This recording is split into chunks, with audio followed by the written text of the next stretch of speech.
Frank lost $12,000 to federal income tax last April, and the strangest part is that he never actually spent the money that triggered it. He did not take a vacation. He did not buy a new car. He did not give anything to his grandchildren. The $12,000 simply left his account because his required minimum distribution, the mandatory annual withdrawal the IRS forces him to take from his traditional IRA, pushed a large chunk of his income into the 24% federal bracket. Frank, a retired machinist from Youngstown, Ohio, had built a disciplined seven-figure traditional IRA over 40 years of steady saving and employer matches. He had assumed that at some point the account would quietly fund his retirement. What he did not expect was that at 75, the IRS would force him to draw nearly $60,000 from that account, whether he needed it or not, and that the forced draw would silently elevate him into a tax bracket he had carefully avoided his entire life. What Frank did not know, and what most retirees with sizable traditional IRAs never learn until it is too late, is that there is a single provision in the tax code that could have eliminated almost all of that tax legally, permanently, with no downside, using money he was going to give away anyway. It is called the qualified charitable distribution. And if your RMD is pushing you into a higher bracket, this is the quietest and most elegant fix in the entire retirement playbook. This video is for educational purposes only and is not personalized tax, financial, or legal advice. Consult a qualified professional for guidance on your specific situation. That said, let us get into the mechanics that can save you thousands of dollars a year if you understand them correctly. A required minimum distribution, or RMD, is the annual withdrawal the Internal Revenue Service forces you to take from most tax-deferred retirement accounts once you reach the mandatory age. Under the Secure 2.0 Act, that age is now 73 for those who turned 72 after 2022, and it rises to 75 starting in 2033. The amount you must withdraw each year is calculated by dividing your prior year-end account balance by a life expectancy factor from the IRS Uniform Lifetime Table, which is published in IRS Publication 590B. At 73, the factor is 26.5, meaning you must withdraw roughly 3.77% of your balance. At 80, the factor drops to 20 2/10, meaning you're forced to withdraw almost 5%. At 90, the factor falls to 11 4/10, forcing out almost 9%. The percentages climb every year, and the total amount climbs with them if your account keeps growing. Every dollar of that RMD is taxed as ordinary income, at your marginal federal rate, plus any state income tax that applies. For retirees with large traditional IRAs, especially those who rolled over a substantial 401k balance at retirement, the RMD can easily exceed what they actually need for living expenses. The excess then sits in a taxable brokerage or savings account, earning lower after-tax returns, while the retiree pays federal income tax on money they never needed in the first place. It is one of the most common structural inefficiencies in American retirement planning. The qualified charitable distribution fixes this for a very specific group of people, and it does so with clinical precision. A QCD allows any IRA owner aged 70 and a half or older to transfer up to $108,000 per year for 2026 directly from their IRA to a qualified charity. The amount is indexed for inflation. The distribution counts toward the RMD requirement, dollar for dollar, but it does not count as taxable income. That last distinction is the crucial one. It is not a deduction, it is an exclusion. The money never shows up in your adjusted gross income in the first place. And because it never shows up in your AGI, it does not push you into a higher federal bracket. It does not increase the taxable portion of your Social Security benefits. It does not trigger the Medicare RMD surcharge thresholds. And it does not reduce your qualified business income deduction or itemized deduction limits. Every second order effect of having lower income is preserved. Helen, a retired nurse from Minneapolis, Minnesota, runs her entire charitable giving through her IRA via QCDs. She was giving roughly $15,000 a year to her church and to a local food bank out of her checking account, and she was taking the standard deduction on her tax return. Because her itemized deductions did not quite clear the threshold, that meant she was effectively receiving no tax benefit for her $15,000 of annual generosity. Once her financial advisor walked her through the QCD, she redirected her giving. Now each December, she instructs her IRA custodian to send $12,000 to her church and $3,000 to the food bank directly from her IRA. Her RMD is fully satisfied. The $15,000 never appears in her AGI. Her taxable income drops accordingly. Her state tax drops with it. Her IRMA tier stays under the first threshold, saving her over $800 a year on Medicare premiums. And she still takes the standard deduction, because she no longer needs to itemize to benefit from her charitable giving. The QCD replaces the deduction entirely and does so more efficiently. Let us do the math carefully. Suppose your total RMD for the year is $50,000. You do not need the full amount to live on. You typically give $8,000 a year to your church and $2,000 a year to a veterans organization. If you take the full $50,000 RMD as taxable income and then write checks from your checking account for the $10,000 in charitable gifts, your AGI is $50,000 higher. At the 22% federal bracket, that is $11,000 of federal tax on the RMD. If your state has a 5% income tax, that is another $2,500. Your charitable gifts may or may not help you on the deduction side, depending on whether you itemize. Now do it the other way. Instruct your IRA custodian to send $10,000 directly from your IRA to your church and veterans organization as QCDs and take the remaining $40,000 as a regular RMD. Your AGI is now $40,000 instead of $50,000. You save $2,200 in federal tax on the $10,000 that no longer counts as income, plus $500 in state tax, plus any secondary benefits from the lower AGI. That is $2,700 of real clean tax. Savings on the exact same gifts you were already making. Over a 10-year retirement, with modestly growing QCDs tracking inflation, the simple redirect can save a typical retiree anywhere from $25,000 to $40,000 in combined federal and state taxes. For retirees in higher brackets, the savings climb considerably higher. Now let us talk about the rules, because QCDs have sharp edges. First rule, the distribution must be made directly from the IRA to the charity. You cannot take the money yourself and then write a check to the charity. The check must either be issued from the IRA custodian directly to the charity or made out to the charity with the IRA owner's name on the envelope, if sent to the owner for delivery. Most IRA custodians will issue a check payable to the charity with the IRA owner's name, which you then forward to the charity.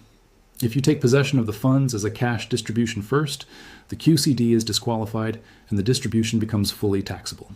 Second rule, the charity must be a qualified 501c3 public charity. Donor-advised funds do not qualify. Private foundations do not qualify. Supporting organizations do not qualify. Churches, educational institutions, hospitals, and traditional nonprofit charities generally qualify. Verify before you send. The IRS publishes the tax-exempt organization search on its website, and any reputable charity can also provide a determination letter on request.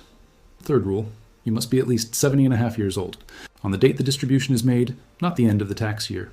70 and a half is a specific half-birthday calculation. If your 70th birthday is in March, you reach 70 and a half in September. Distributions before September do not qualify. This is one of the most common mistakes in the first year of eligibility. Fourth rule, only traditional IRAs, rollover IRAs, inactive SEP IRAs, and inactive simple IRAs qualify. 401k. Accounts, 403b accounts, and active employer plans do not qualify for QCDs. If your retirement savings are still sitting in a 401k, you cannot do a QCD from that account. You would need to roll the balance to a traditional IRA first, which opens the door to QCDs for the remainder of your life. Fifth rule, the $108,000 annual limit for 2026 is per person, not per account. A married couple where both spouses have IRAs can each do up to $108,000. For a combined total of over $216,000 per year in charitable transfers. Sixth rule, there's also now a one-time election under Secure 2.0 that allows you to make a QCD of up to $54,000 for 2026 to fund a charitable gift annuity or charitable remainder trust. This is a specialized tool that provides you or your spouse with a lifetime income stream in exchange for the gift.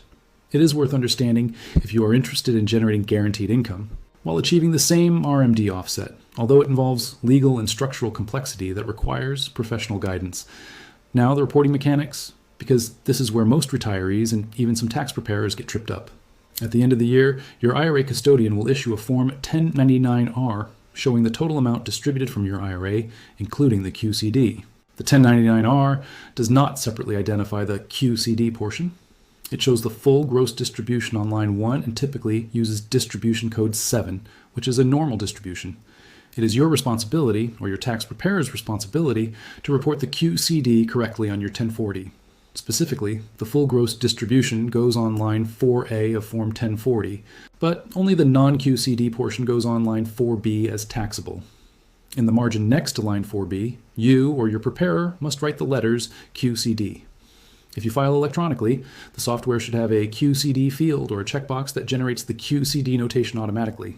If your tax preparer is not familiar with QCDs, they may mistakenly include the full distribution as taxable, costing you the entire benefit you were trying to capture. Double-check the final return before you sign. Arthur, a retired truck driver from Toledo, Ohio, learned this the expensive way. He made a $12,000 QCD to his church in November, thinking everything was handled. His tax preparer, unfamiliar with the rule, entered the full RMD. as taxable income missed the QCD notation and filed the return. Arthur paid federal tax on the full amount. He only discovered the error 6 months later when he described the QCD to his financial advisor, who immediately recognized the mistake. Arthur had to file an amended return using Form 1040X, which recovered the $2,500 of federal tax he had overpaid. The lesson is simple. Tell your preparer explicitly that you made a QCD, which charity received it, and what date the distribution was made. Provide the acknowledgement letter from the charity confirming the amount and the fact that no goods or services were exchanged in return. There are a few additional planning angles worth knowing. QCDs can be used to partially satisfy your RMD and are counted in the order distributions are made during the year, which is sometimes called the first dollars out rule. This means if you want a QCD to count toward your RMD, you should do the QCD first before taking any other distributions from that IRA during the year.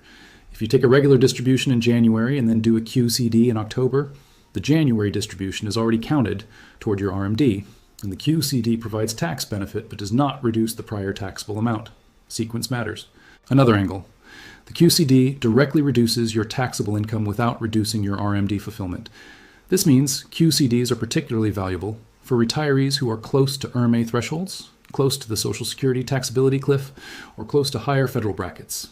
If you are retired with substantial income from pensions, Social Security, and an RMD, a $10,000 or $15,000 QCD can be the difference between paying the second tier of IRMA and paying the first, saving $1,600 a year in Medicare premiums alone. Run the numbers with your tax preparer before December each year. A final angle for higher net worth retirees. If you have been accumulating appreciated stock in your taxable brokerage account and giving it to charity, the QCD changes the calculus. Appreciated stock gifts already avoid capital gains tax and provide a deduction at fair market value if you itemize.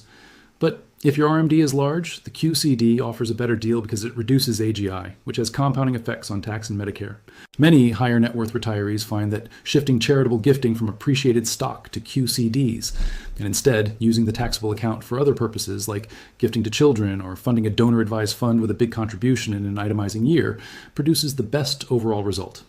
This coordination is worth a dedicated planning session with a qualified advisor. The 3 most common traps to avoid. First, do not accidentally have the QCD check issued to yourself personally that instantly disqualifies the QCD. Second, do not do a QCD from a 401k thinking it works the same. It does not.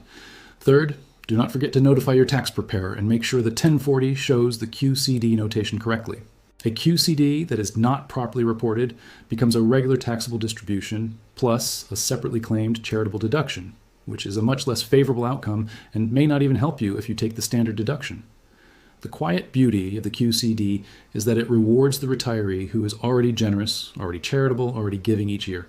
The tax code is essentially saying, if you are going to give this money anyway, let us not punish you for also having a required minimum distribution. Use these accounts together, it says. Make your giving efficient. Keep your AGI lower. Preserve your Medicare premiums, your Social Security taxability, your federal bracket, your state taxes. This is one of the few places where the tax code genuinely helps a thoughtful retiree instead of penalizing them. If you are over 70 and a half, you have a traditional IRA with a required minimum distribution, and you give any money at all to charity each year, you should be running at least some of that, giving through a QCD. The setup takes 1 phone call to your IRA custodian. Most custodians have a standard QCD distribution form, or you can submit the request through their online portal. Specify the charity, the amount, the mailing address for the check, and the IRA account number. Make sure the check is issued payable to the charity, not to you. Keep the acknowledgement letter from the charity for your records. Tell your tax preparer. Watch your AGI drop. That is the entire process. One final planning angle worth internalizing. A QCD does not require you to be at or above your full RMD amount to be useful. Even if you do not yet have a required minimum distribution, anyone over 70 and a half with a traditional IRA can execute a QCD. This creates a unique opportunity for the narrow window between 70 and a half and 73, the age when RMDs begin. During this window, QCDs reduce your taxable IRA balance for future RMD calculations without counting as taxable income in the current year. For retirees who are already charitable, using this window to shrink the future RMD base is one of the quietest preemptive moves in the tax code. Each $1,000 of QCD in this window reduces your future RMDs by the uniform lifetime table factor division across every subsequent year, compounding into meaningful tax savings over a full retirement. If this breakdown was useful, send it to the retiree in your life who is facing RMDs this year or next, because 9 times out of 10, they have never heard of a QCD, and the savings can be substantial. Subscribe to the channel so you catch next week's video on net unrealized appreciation, the rule that can save people with company stock in their 401k tens of thousands in tax when they separate from service. Until then, keep your giving efficient, keep your income lower than your neighbor thinks it is, and let the tax code do some of the work for you. See you in the next one.